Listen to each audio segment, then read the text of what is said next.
Alors maintenant, on va voir les grandeurs photométriques qui sont relatives au récepteur. Donc vous avez ici la source, vous avez ici le récepteur. D'accord? Entre autres, comme récepteur, vous avez l'œil. L'œil est un récepteur de lumière. Ok.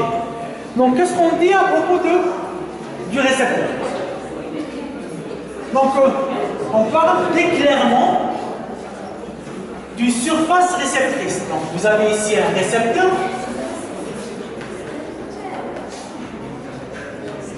Il est éclairé par cette source.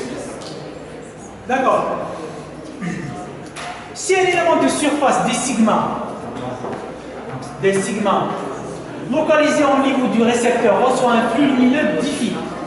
Donc j'ai une surface élémentaire des sigma. Elle reçoit un flux diffus. D'accord. Ici pour le récepteur, on ne parle pas d'intensité ou de luminance. On parle d'éclairement. Regardez. L'éclairement du récepteur. Le fait que le récepteur est éclairé par cette lumière. Donc maintenant, je parle de l'éclairement E. Voilà. De l'éclairement E du récepteur. Il est défini comment? Il est défini, s'il vous plaît. Alors, l'éclairement du récepteur est défini comme étant le flux qui tombe sur le récepteur par unité de surface. Donc, c'est une énergie par unité de surface. Donc, je vais vous dire, par exemple, 10 watts, elles vont éclairer une certaine surface. Elle éclaire 1 mètre carré ou elle éclaire 10 mètres carrés, ce n'est pas la même chose. Donc, pour éclairer 10 mètres carrés, donc l'éclairement est très faible. Okay? Donc vous avez une petite chambre ou un grand salon. Est-ce que vous utilisez la même lampe pour l'éclairer? C'est un petit peu dans cet état d'esprit qu'on va définir cette unité. Donc c'est l'éclairement d'une source par rapport à une surface donnée. D'accord? Donc si un élément de surface des sigma localisé au niveau du récepteur, voilà, des sigma localisé au niveau du récepteur, reçoit un flux lumineux diffus. L'éclairement E du récepteur est par définition le flux reçu par unité de surface de ce récepteur. Donc l'éclairement c'est diffus sur ds. Mais évidemment, si la surface sigma est plane, le flux lumineux est homogène, donc tous les points de la surface reçoivent la même quantité d'énergie. Donc à ce moment-là, l'éclairement est constant sur toute la surface. Si maintenant la surface n'est pas plane par rapport à la source de lumière, donc il va y avoir des différences d'éclairement de la surface.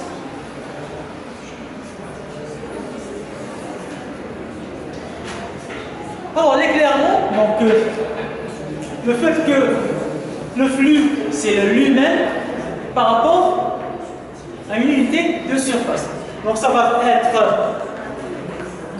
lumen par mètre carré. Aussi pour cette unité d'éclairement, on a défini une nouvelle unité, c'est le lux. Voilà. Donc au lieu de dire lumen par mètre carré, on utilise le lux, Lx. D'accord? Comme unité de mesure de l'éclairement.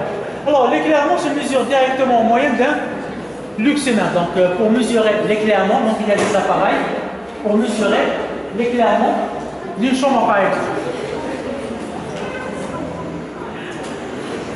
Alors donc le lux c'est l'éclairement reçu par une surface d'un mètre carré sur laquelle tombe un flux de 1 lumen. Donc ça c'est concernant donc les unités.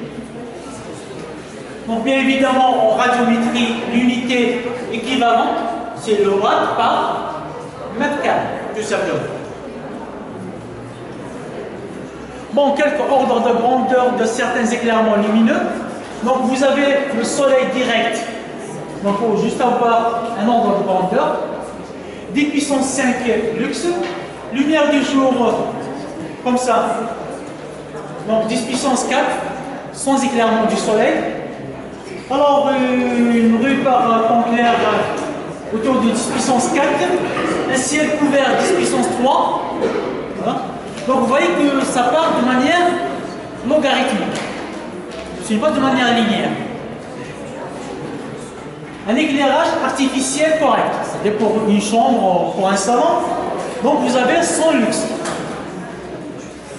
Un éclairage public, la nuit, 50 lux sont largement suffisants pour voir.